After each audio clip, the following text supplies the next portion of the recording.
Welcome into another episode of the Fat Guy Podcast. I am the fat guy. Most people just call me Brett. I'm a guy that's been fat since I was 4, 5, something like that. Wearing adult men's jeans. I think I was wearing adult men's jeans before I even hit 7th grade. Seems like it's 6th, 7th grade, something like that. I was wearing them, having to buy jeans in the men's department. And this continued my entire life. Tried several times to lose weight, not really successfully. Cutting calories, eating less, moving more. The whole standard thing they tell you have to do because you, quote unquote, you just need more willpower. One of the biggest lies ever told. I did start finding some answers starting several years ago. Originally moved into a raw food vegan diet, then into just a whole food cooked vegan diet. And then ultimately found my way to a ketogenic diet, and that is where I found crazy success and all the answers that I had searched for my whole life. So I've lost about 125 pounds now. I enjoy helping other people lose weight in several different ways. That includes doing posts on my social media, sharing what I eat on my Snapchat account, as well as personally coaching people as well. So, a few disclaimers. I'm not a doctor, have no medical training. You shouldn't take anything I say as medical or specific dietary advice for you. I'm relating my experiences, my research, and the things that I know that have worked for me. Nothing more, nothing less. You should always consult with a doctor. And I'd like to invite you to do a couple of things. Check us out on social media if you haven't added us already. I mentioned the Snapchat, I mentioned the Instagram. Our username on all those is Fat Guy Podcast. All one word, Fat Guy Podcast. Facebook, Fat Guy Podcast. Instagram, Twitter, Snapchat. And then subscribe to the podcast. I try to give as much helpful information as I can. And I love it when people message me and say, God, I've found the answer I'd been looking for forever by listening to such and such an episode. I had that happen yesterday from someone that listened to my episode on electrolytes. So nothing makes me happier than being able to help people find the answers they need. And the podcast is one of the ways that I can really dig. You know, you can't really do that in a Facebook post or a Twitter post or Instagram post. It's a podcast allows you to really get deep involved into the matter. So if you're a podcasting veteran and you're already getting podcasts on your iPhone or on your Android device, you're already using a podcast app, you understand all of that. We're in iTunes and the Google Play Store. Just search for Fat Guy Podcast. You'll find us. If you want an easier way and that sounds too daunting for you, I highly recommend that you download the Spreaker app, Spreaker. Spreaker, that's the company that hosts my podcast. It's a free app. Once you download it, search for Fat Guy Podcast. Hit the heart button, like, follow, subscribe. You'll get updated about new episodes, but maybe even more importantly, you'll be able to easily scroll back and see previous episodes that we've done. So, one of the biggest lies that have, this is not just a lie. This is way beyond a lie. This is a soul-crushing lie for overweight people forever. Is this lie that to lose weight, you just need more willpower, you need to eat less, and you need to move more. And it's just not true. I'm going to make a caveat there. I think there's a very small percentage of overweight people who they're at that point that they haven't ruined their metabolism. They aren't highly insulin resistant yet. You know, they haven't moved into prediabetes or type 2 diabetes. They just eat a lot, you know. And I think that happens very early on in your obesity. If you're like me, I'm pretty sure mine was mostly genetic. I mean, I don't think my body handled carbs very well from the get-go. Hence me getting out of weight so quickly and so dramatically so soon.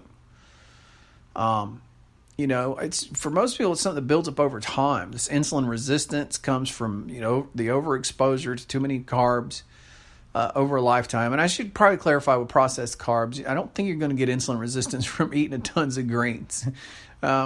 So, you know, it builds up over a lifetime until you find yourself in your 40s and you have type 2 diabetes, but you've been insulin resistant, you know, for the past 10 years or so. I think for me, there was a genetic component. And my dad had type 1 diabetes. I don't really think there's a correlation there. There could be, but I had other issues on one side of my family as well. Nevertheless, you know, trying to decode and rehash stuff that happened 30 or 40 years ago doesn't really matter. Well, all that matters is what's happening now. And so for most people, this is the process. Your body, and that's what we're going to talk about today. Your body is designed to keep you at a healthy weight, to keep you at a level of homeostasis where you're within, 5 pounds of where you should be. And as long as internally everything's working right, it will. If you eat too much food, people who overeat on Friday and overeat on Saturday, your body will compensate for that, and it'll ramp up its metabolism, and it'll take care of those extra calories and get them out of the way. That's in a properly functioning body. Now, there's several bits of research. I'm not going to get off the deep end of the research because honestly, I don't have it in front of me, and I'll probably wind up misquoting a lot of things. But there's been several studies. There was one in particular that was done on prison inmates where they tried to get these prison inmates to eat a bunch more food and gain a bunch more weight. And what they found was they just kept feeding them more food, and their weight would go up temporarily, but then it would come right back down to about where it was. And so your body, when it's in a healthy functioning state, will do that. And that's the way we were designed. And healthy people, you know them. Look, this isn't foreign to you. If you're a fat person, trust me, not only have you known this forever, you've seen it forever, and it has frustrated you forever. People that you're friends with who have weighed the same thing they weighed since you were in high school together, their weight has never changed by more than 2, 3, 4 pounds, and they eat anything they want, anytime they want. These people are blessed. Now, they'll tell you that they watch what they eat. I had a friend like this. She was my best friend for a long time. We worked together for a long time. And I remember very clearly, and this is before I even understood metabolic syndrome. I had no clue about metabolic syndrome, insulin resistance, none of that stuff. I've only learned this in the past year or two. But I knew fundamentally she was wrong. And we were working together. Trying too hard not to reveal identities because some of you guys know me. I have a lot of people who don't have a clue who I am, but some of you do. So I don't really want to call her out too much. But we had a knockdown drag out one morning because she was just telling me, because I was so frustrated and I was trying so hard, and she was telling me, well, you just need to eat. I don't have that problem because I watch what I eat, blah, blah, blah, blah. And I'm like, you don't understand. It doesn't work that way. I don't experience what you experience, and you'll never understand that. We had actually had a door slamming session because I was hurt so personally because she was a close personal friend. She was my best friend up until, recently when for some reason, she decided to leave the reservation of friendship. I don't know what caused it. Well, I do probably know what caused it, but nevertheless, that's neither here nor there. I got to focus on what the message is, man. So to follow up on that story, it was probably maybe a year after that conversation, I went and saw a fat doctor, weight loss doctor in town.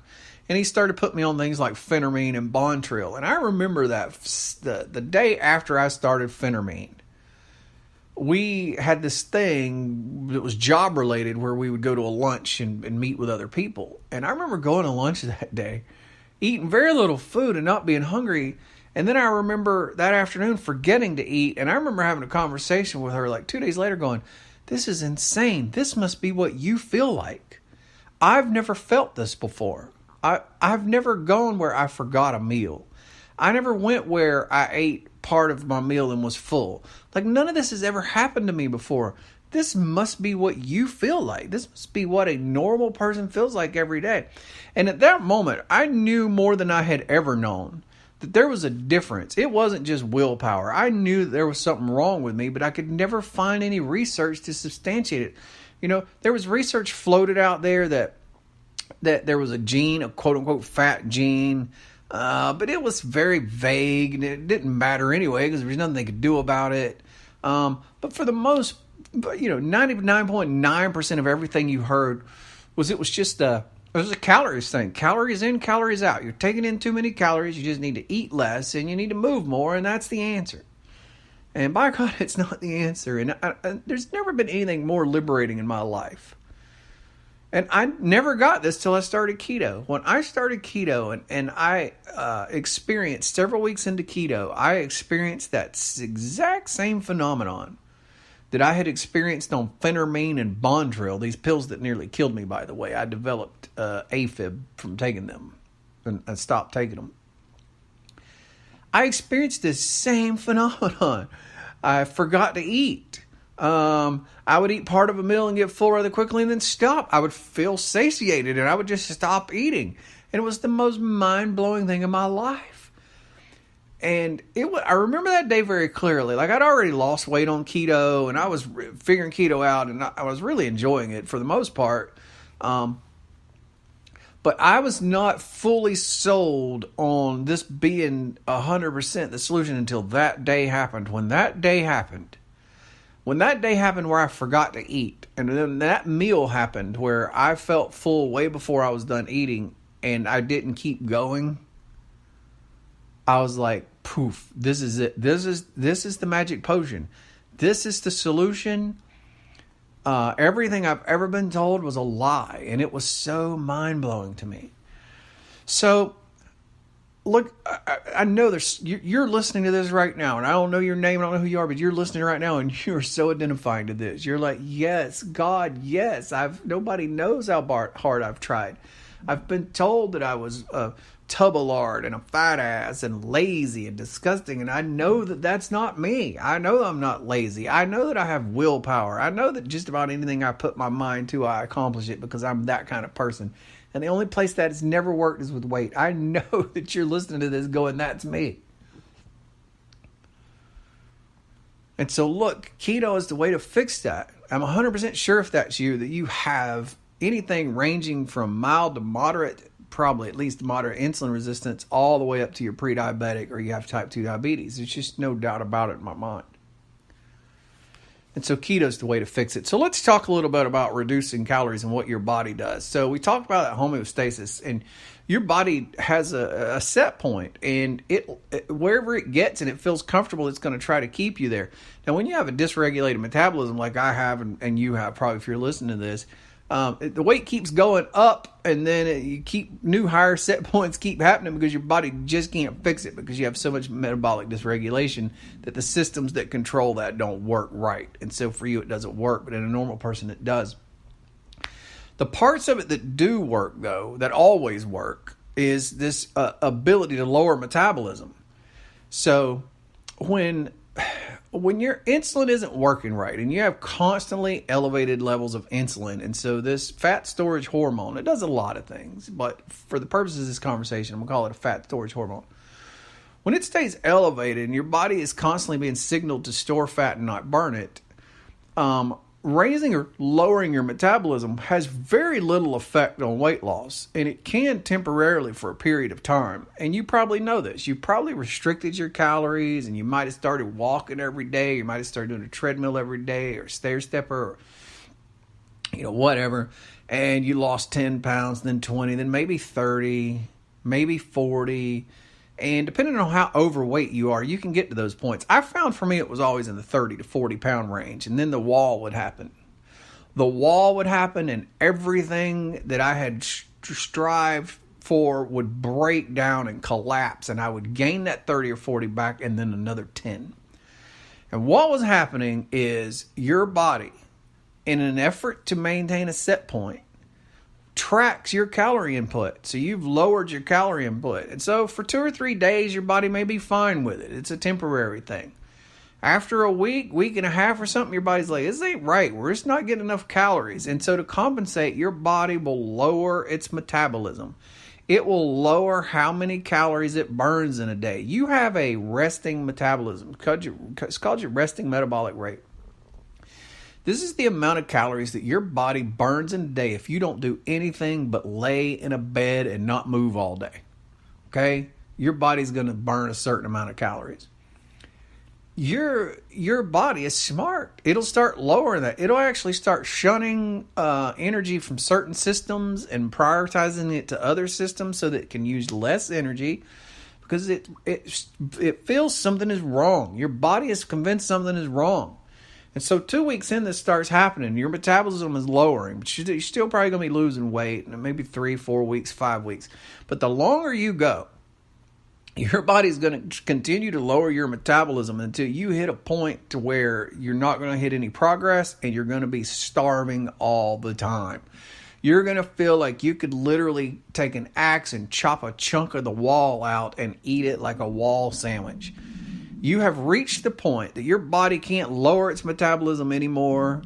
You can't eat any less calories, and the whole pyramid scheme comes collapsing down, and it's going to happen over and over. It doesn't matter how many times you try it. Not only that, as The Biggest Loser proved, and if you've never seen this study on The Biggest Loser, I believe it was season 1 or season 2. It's one of the early seasons of Biggest Loser. When you go on that show, they do all these medical tests, and one of the things they do is track your resting metabolic rate. All these people that lose 100, 150 pounds and look amazing on this show, when they leave it, they all gain it all back, and even worse than that, they can't lose anymore.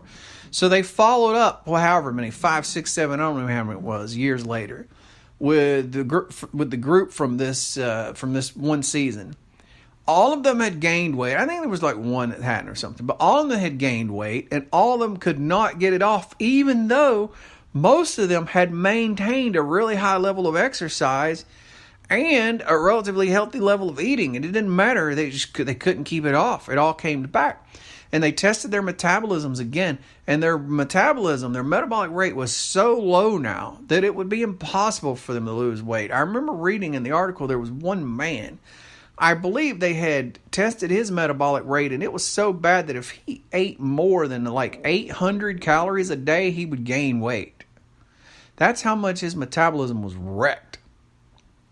And so this is what has happened to us all these years. Not only do we have the original problem, which is the insulin resistance, okay? We have that. That's causing the weight loss.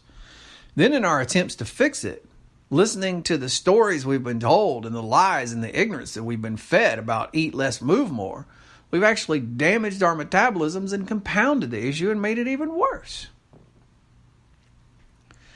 So it all sounds very depressing, right? Oh, God. But I have good news for you. Eating less calories is not the answer. Now, you may eat less calories, but that's not your goal. I eat less calories, but it just happens. Like, I don't count them. I don't worry about counting calories. I eat very low carbohydrates, 20 grams or less a day. I eat protein in a moderate range. For me, that's going to be in the 70 to 90 grams a day of protein. And then my fat is usually equal to that or higher. So if I'm eating 90 grams of fat, you'll find a lot of days I'll eat 90 or 95 or 100 grams of protein. You'll find that I eat the same amount of grams or higher in fat to accompany it. This is a high fat diet, and I feel very satiated and I feel very satisfied. And there's many days that when you're in a normal setting and you think about eating 1, 2, or 3 meals a day, like eating 3 meals would be out of the question. And I'll give you a great example of that. So when I came back from my trip across the country, it was like a 20-day trip. And I got back. Look, I had messed up and cheated a lot. You can't be in Vegas and not have a meltdown. I learned that. But I wasn't worried about it. I knew when I got back and got my bearings straight, I would fix it. And I gained about 10, 11 pounds out there while I was away. I've been back 7 days and I've dropped all that. I've dropped all of it in 7 days. So day one, when I got back, I went right back into stripping my diet down to the simplest, moderate protein, high fat that I could do, super strict. And I only ate in the afternoon, and then I started not eating for 24 hours. Now, the next day, I'm going to tell you, I was hungry at around 15 hours, 16 hours, or whatever. And it took a couple of days, but by about day 3, man, that went away. I'm never hungry. I'm eating 1 meal a day. My meal is anywhere from 13, 14, 15, 16, 1700 calories. I just eat till I'm full, but I eat the right food. And when I'm full, I stop, and I'm not hungry till the next day. And bam, just like that, in a week, I dropped all that weight I gained. I dropped it in a week. It's amazing what will happen if you will get insulin low. So look, it ain't got nothing to do. Well, I can't say it has nothing to do with calories, because it does have something to do with calories. But that's not your attack. That's not the point you attack. The calories thing happens as a tertiary event. You attack the carbs. That's what you attack. You attack that aspect of it. You attack the carbs and keep them to 20 grams or less. And then you attack how long you go between meals. Because the longer you go between meals, the lower your insulin will continue to fall. And when your insulin gets down below that 4, somewhere in that range. I think it's 4.5, 4, 5, somewhere in that range. Once it falls below that, you move into a fat releasing, fat burning mode. And then once you hit it, the longer you can stay there, the more fat you'll be burning. And it's a beautiful thing. It works beautifully. It works like you've always thought eating right should work. It's just, I don't know how to describe it except it's so mind-blowingly beautiful, and it reaffirms everything you've ever known in your life. I can't tell you how amazing it was for me to understand that everything I instinctively knew my whole life, that something was wrong with me, that I didn't have weak willpower, and I wasn't lazy, and I wasn't a fat slob. I knew all those things because that didn't apply to anything else in my life. Everything else in my life, I attacked with a vengeance, and I was successful in everything I ever tried. Well, there's a few exceptions. I never made it as a recording artist or a songwriter. That being said, that's very hard. That's super hard to achieve. And I did quit too. You know, if I'd have kept going, who knows what would happen? I don't know. Really, with that exception, I don't think there's ever anything in my life that I tried to achieve that I didn't achieve. I'm not bragging. I'm just saying that's the kind of person I was a very dogged, determined, strong, will-powered person. And it applied to everything except diet. It applied to everything except losing weight. And I knew this. I knew that I didn't have low willpower. I can't say I always knew that. There was a lot of times I got depressed and beat myself up over it because when everybody's telling you that and all the science say it and your doctors say it and the fitness experts say it and the government dietary people say it, I mean, you start believing it to an extent. But I'm here to liberate you from that thought process today. It's not because you have weak willpower. That's not what causes this crazy train of constantly putting on weight.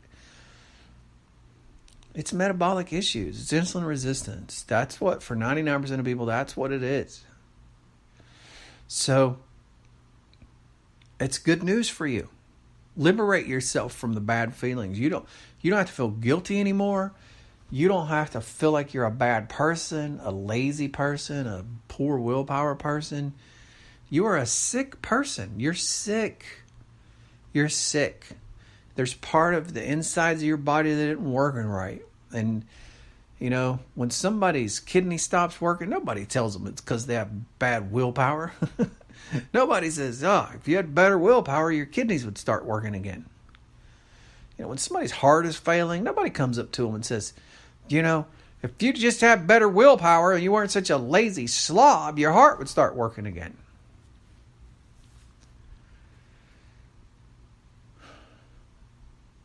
Obesity, ever-increasing obesity is a symptom of an internal problem gone wrong. And no amount of willpower will fix it. You got to hack it. You got to circumvent it.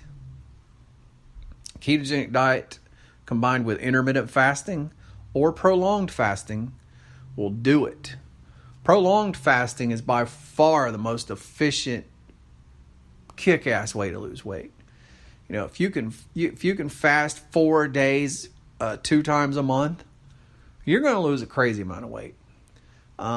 If you can fast 2 days a week where you don't eat anything, you eat 5 days and fast, you're going to lose a crazy amount of weight.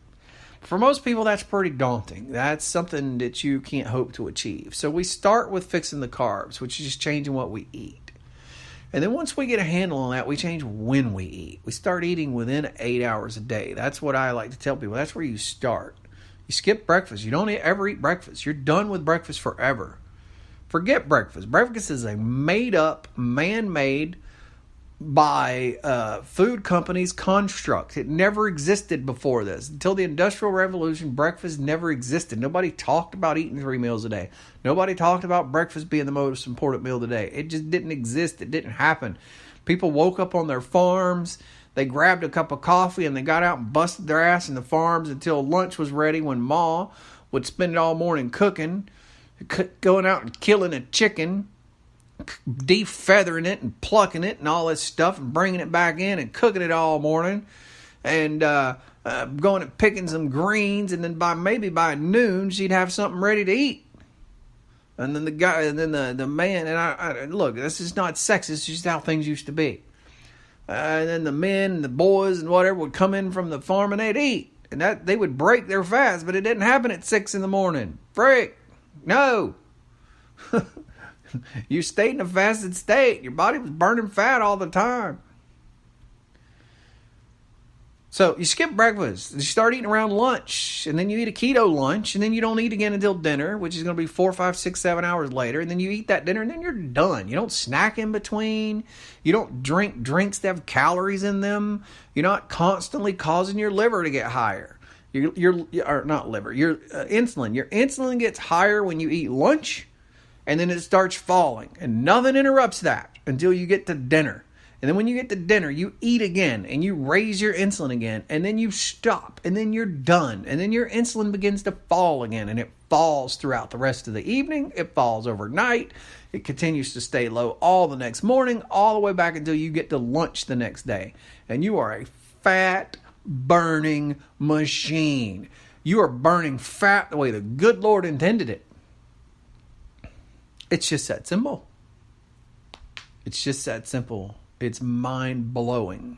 It is mind-blowing. Thank you for listening.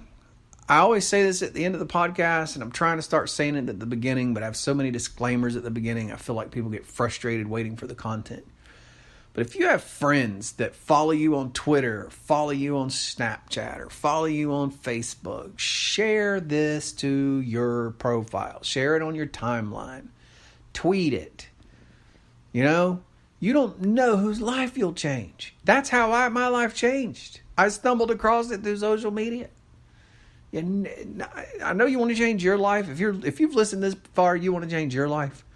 But share it and change other people's lives. We can get the truth out and stop this horrible crap that's plagued overweight people for more than decades. For centuries. And I appreciate it. Fat Guy Podcast is my username on all forms of social media. Snapchat's where you usually see what I eat. Facebook is an accumulation of a lot of everything. Instagram, I do a little bit of info, do a little bit of before and after, a little bit of transformation. And Twitter just kind of gets fed things from the other things. Fat Guy Podcast is the username. The Spreaker app is free. Spreaker. Download that bad boy.